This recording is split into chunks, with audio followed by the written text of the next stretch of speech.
Welcome to Enhancing the Human Experience, where it's all about helping you consciously create and live your best life.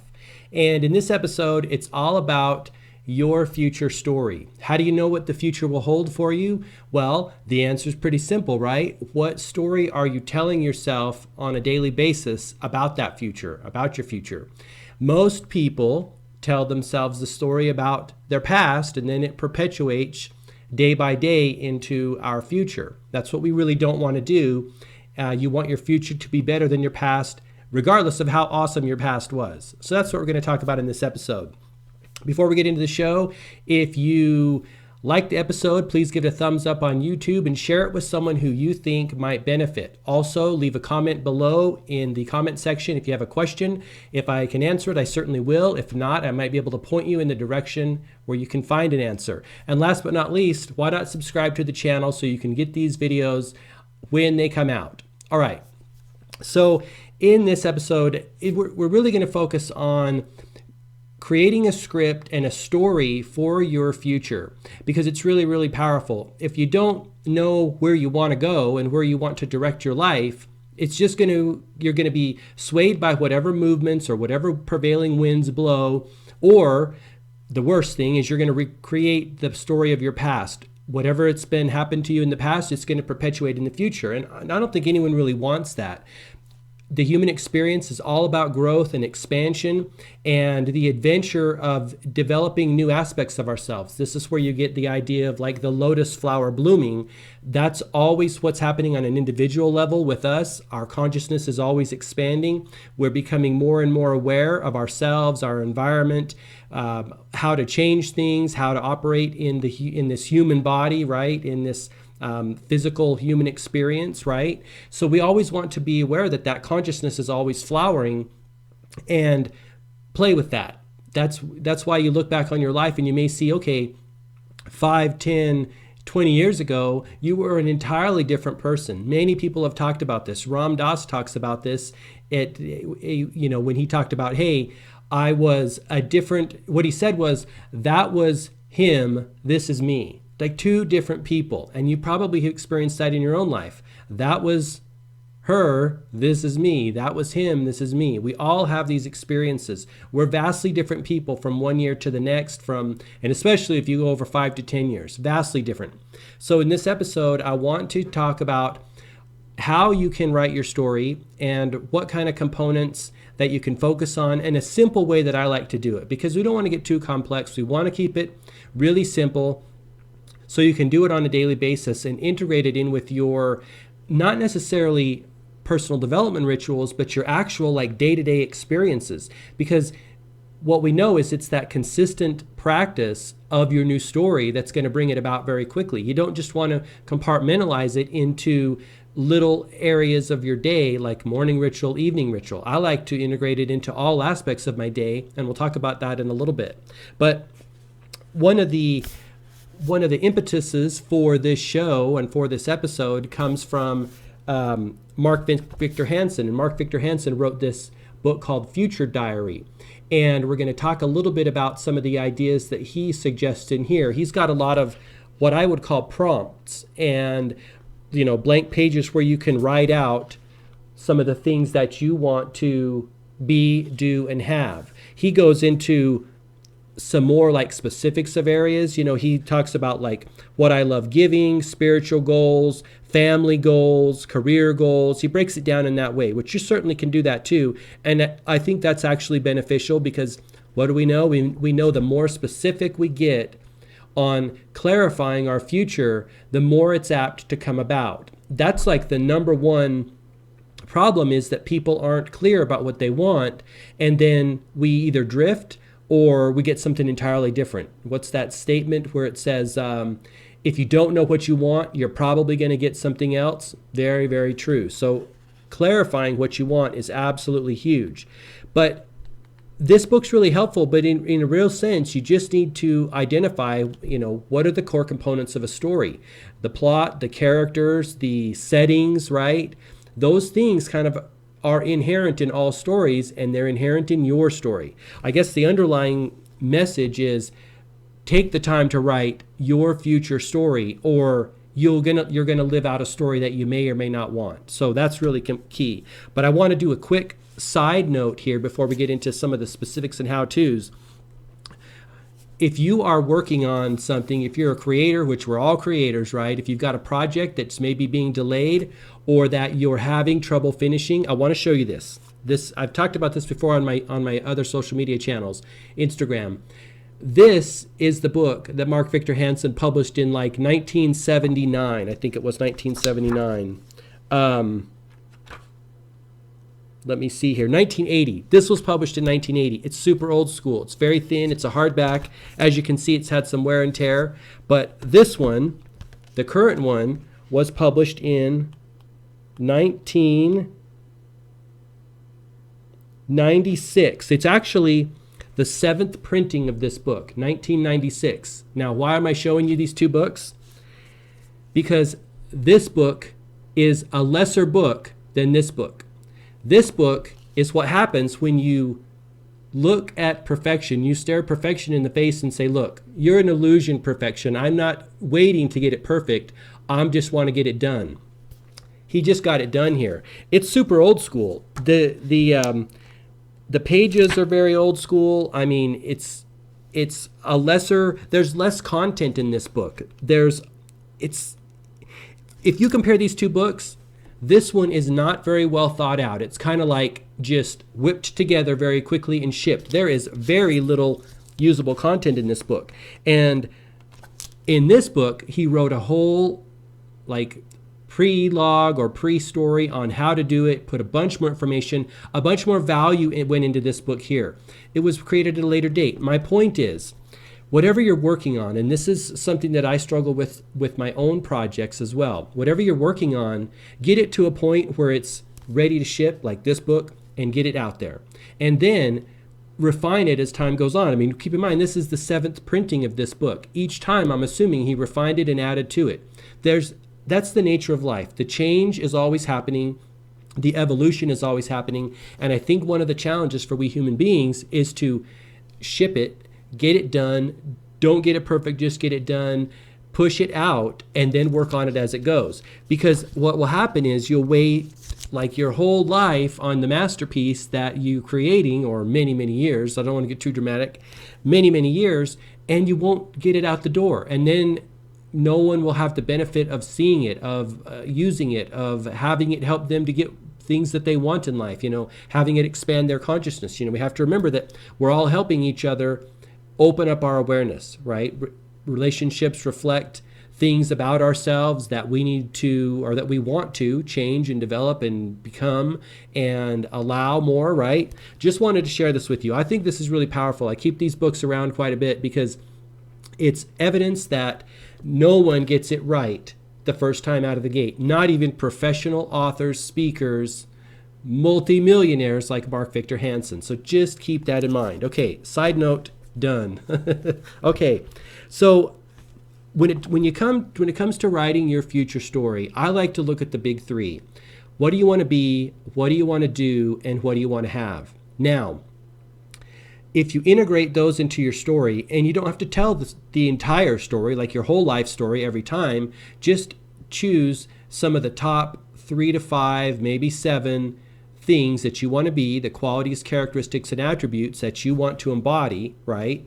And then do the same thing with what you want to do, what contribution you want to make in the world, in your career, in your work. What mission did you come here to do? Did you come here to explore in this world? Because we're all built in certain ways. We all have different gifts and talents, and your gifts are well suited, your gifts are in you to do certain things, and you're well suited to do different things over other things. And one of our tasks here is to find that. This is the idea behind the Japanese ikigai, right?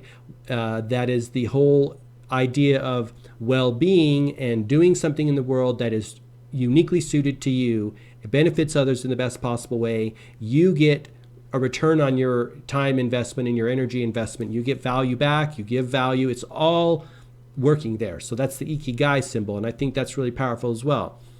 So what do you want to be? What do you want to do? And then ultimately, what experiences do you want to have? What things do you want to own? The material things in your life. Again, those count too. Even though being and doing will create the having, you still want to know what you want to have. So I like to look at the big three: be, do, and have. And then throughout the day, tell yourself that story, or write the story in, your journal. You can do that. I like to do a little bit of both. I prefer scripting it and talking about the story, only because these journals add up like crazy, and then you've got to store them and find places for them. And I just think they can kind of be a little bit cumbersome if you're trying to be more minimalist like I am all the time and shedding off some of the things so you can be a little more fluid in life. But those composition books are super awesome because writing actually brings it from your consciousness into the physical world, doesn't it? So does speaking the word. That is like a fundamental metaphysical tool, is speak the word as you want it to be. Speak your life into existence as you want it to be.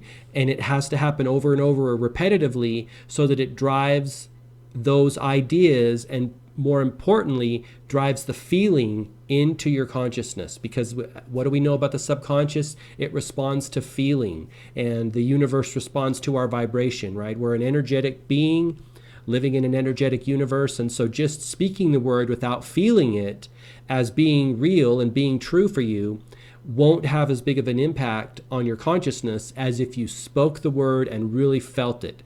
I kind of think that one of the main underlying lessons that we human beings are here to learn is how to communicate in energy, how to communicate in vibration or feeling or emotion, right? Which is somewhat challenging given the nature of the mind, which is very cerebral, very logical, very what you see is what you get kind of a thing. And that just doesn't ultimately address the heart of why we're here and how we operate in the world. That's why we've got to bring our ideas down into the body and embody them. And I've talked about that on the last episode and shared that awesome video of Robert Nadeau. He's very much into the energetic side of Aikido and life in general, bringing ideas down into the body, or the system like he calls it, and allowing that idea to become you, right? So that's our practice, one of our practices, I believe, as human beings, bring these ideas down into the body. But what do you want to be? What do you want to do? What do you want to have? Write it or speak it, and ultimately at the high end, feel it. Maybe you don't have to write or speak anything. If you feel it, get the feeling in a deep, relaxed state, like many other metaphysicians talk about, that's the ultimate goal. But writing it and speaking it helps us get that feeling, doesn't it? That's why it's really important to start there. That's kind of like the pre-steps or the tool that brings about the feeling, which when you're writing something, writing your story that is unlimited, that is living your dream and living your life to the fullest capacity, doing what you think you can't do or what you've been told you can't do, but you really can do. You have all the power within you. Paramahansa Yogananda, all power is within you. Then that's when it really gets exciting. You start to get really, really excited about your goals and your dreams and your life aspirations. And then you start to be drawn into them, and your consciousness starts to go on automatic pilot and perpetuate that idea right there. So being, doing, and having your future story. One of the pitfalls that we human beings can fall into is reliving our past story over and over, and not like breaking that link from our past to our future, because as we all know, our future does not have to be our past. We have the choice to radically depart from where we've come from and go a different direction. Many human beings have done it. I find great inspiration in human beings that have done that. I'm sure you do as well. They show us what's possible. Then the only task for us is to say, well, if they can do it, I can do it. And sometimes that's a hurdle in and of itself to get over, but seeing one person, what one person can do, anyone can do, because we all come from the same place. We're all using ultimately the same tool, our imagination, our consciousness, and our ability to focus and direct that creative power within us. We're all using that same tool. And so all it requires is developing the skills of using that tool, and the mindset and the practice over and over. Remember, a master at anything, including creating and consciously creating their lives, is just someone that has like the 10,000 hours of practice. They've failed and failed and failed their way, or worked and worked and worked their way to success. And any one of us can do that. It's all in how much time you're going to put into it and how much focus you're going to put into it. It's a skill like anything else. So some of the ways that I like to do it is driving in the car, or just walking around the house when you're doing chores or whatever. Think of the things that you want to have in your future. How do you want your future to be? And then speak that into existence over and over again. Or imagine seeing your surroundings as you want them to be, not as they are. That's the only really way that we change our surroundings or our environment or our experiences, is using that imagination. Neville Goddard calls the imagination God within us. That's the tool, the gift that mankind has that no other creature on earth has, the imagination. That's what we use to create future experiences for ourselves. So to answer the question, what does your future hold? Well, what do you want it to hold? Get really clear. Clarity is power, Tony Robbins, all of the things that we already know that we need to put into practice on a continual basis. Get really clear, really great feelings surrounding that future as if it's already here. There's no waiting, right? If you put any degree of waiting in your future story, then it's going to be built into the story and there will be a waiting period.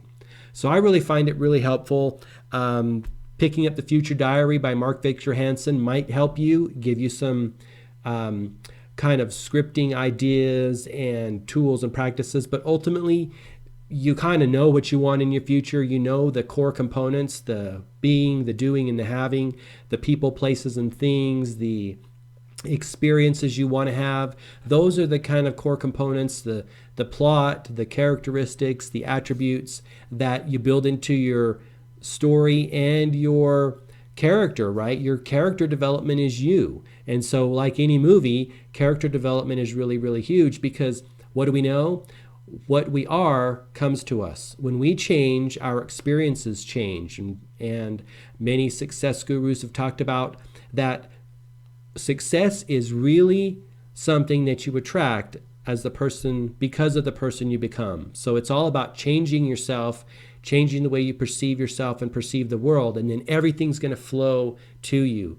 But most of the time we're focused on changing things outside of ourselves, our environment, our relationships, our work, and that may change your experiences for a while, but if you don't change yourself, everything's going to come back into alignment and mirror what you are being, isn't it?